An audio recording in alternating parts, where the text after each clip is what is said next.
এই পাখিগুলি কিন্তু এখানে আছে, কয়েকটা পাখি আছে দেখার মতো। আর ভিউয়ার্স আসসালামু আলাইকুম, এটা হচ্ছে বন্য প্রাণী সংস্করণ কেন্দ্র। এখানে এটাতে বন্যপ্রাণীর যে স্থানগুলি রয়েছে, এখানে বন্যপ্রাণীর অভয়ারণ্য, এখানে বন্যপ্রাণীদের রাখা হয়। এবং এটা কিন্তু 5 তারিখের আগে কিন্তু টিকেটের সিস্টেম ছিল। বাংলাদেশ যেটা বলে স্বাধীনতা হওয়ার পর 5 তারিখ 5ই আগস্ট সের পরবর্তীতে তৎপরবর্তীতে কিন্তু এখানকার দৃশ্যটাই একটু ভিন্ন মাত্রা হয়ে গেছে। আর এখানে কিন্তু অন্যরকম একটা দৃশ্য চলে আসছে। আর এইখানটা কিন্তু বন্যপ্রাণীতে ভরপুর আছে। এখানে মোটরসাইকেল নিয়ে ঘুরে আসলে স্বাদ পাবেন না। আপনি যদি স্বাদ নিতে চান, এখানে হেঁটে হেঁটে আপনাকে এখানকার স্বাদ নিতে হবে। তো স্বাদ বলতে তো আপনার ওইটা পেস পড়ে গেছে এখানকার জন্য। তো এখানকার প্রত্যেকটা স্থান আপনাকে ঘুরে ঘুরে নিতে হবে। এখানে হরিণ আছে, হরিণ পালন করা হচ্ছে। এই হরিণগুলি এখানে উপরে চলে গেছে মনে হয় সম্ভবত। হরিণ আছে এখানে, পাখি আছে বিভিন্ন প্রজাতির। তো পাখিগুলিকে আপনি এখানে দেখতে পাবেন, আর সামনে গেলে এই পাখিগুলি দেখতে পাওয়া যাবে।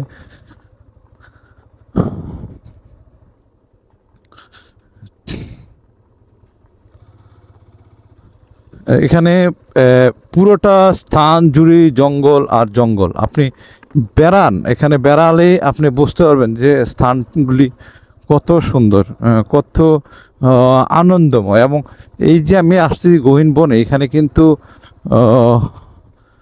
বেড়ানোর মতোই স্থান। আমি এর আগে কয়েকবার এসেছি এখানে, কিন্তু এতটা মানে একদম নীরব অভয়ারণ্য এরকমটা আমি দেখতে পাই নাই। তবে এই প্রথম এখানে এতটা স্তব্ধ নীরব অভয়ারণ্যটা, এটা আসলে খুবই ভয়াবহ অবস্থার মতো। এখানে মুক্ত হস্তে দান করুন কেন্দ্রীয় মসজিদে। এই যে বানর মনে নাকি পাখি, এখানে আপনার সারস পাখি আছে বিভিন্ন।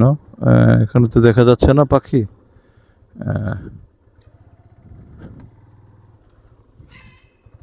এই যে 2-1টা পাখি আছে এখানে। আর এদেরকে কেউ দেখাশোনা করে কিনা জানি না। এই যে পাখি আছে এখানে, এই যে পাখিগুলি চিৎকার চেঁচামেচি করতেছে।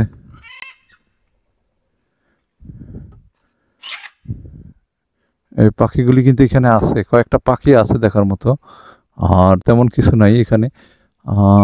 আপনাদেরকে আমি চেষ্টা করতেছি দেখানোর জন্য, কথা বলতে চাইতেছি মানে এগুলি লোকটোক পায় না তো এখানে। লোকটোক আসেন না কেমন? ওরে বাবা রে, ডাকাডাকি করতেছে।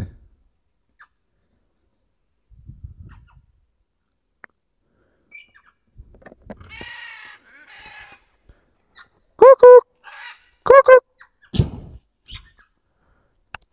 কুকুক কুকুক চু চু চু চু চু।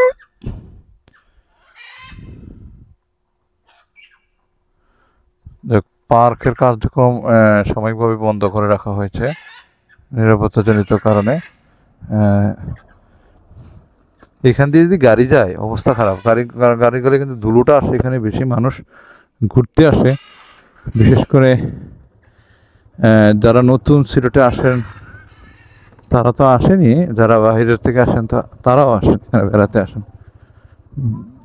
এখানে বেড়াতে আসাটা স্বাভাবিক। এই মাথার শেষ প্রান্তটা কিন্তু আমি এই পর্যন্ত যাই নাই। এটার ও প্রান্তে কিন্তু এটা শেষ প্রান্ত আছে। এখানে আপনি খেলাধুলা করতে পারেন, আপনি এখানে হাঁটাচলা করতে পারেন, ঘুরতে পারেন, বেড়াতে পারেন। এই যে এখানে দোলনা আছে।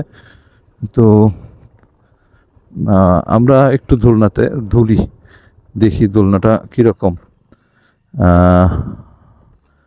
ভিউয়ার্স, এখানে আসলে কার্যক্রম পুরোপুরি বন্ধ হয়ে আছে দোলনাতে। চতুর্দিকের অবস্থা একটু ভিন্ন মাত্রার, থমথমে অবস্থা। তো ভিউয়ার্স, আমি আজকে এখানে শেষ করব। ভালো থাকবেন, সুস্থ থাকবেন। আসসালামু আলাইকুম।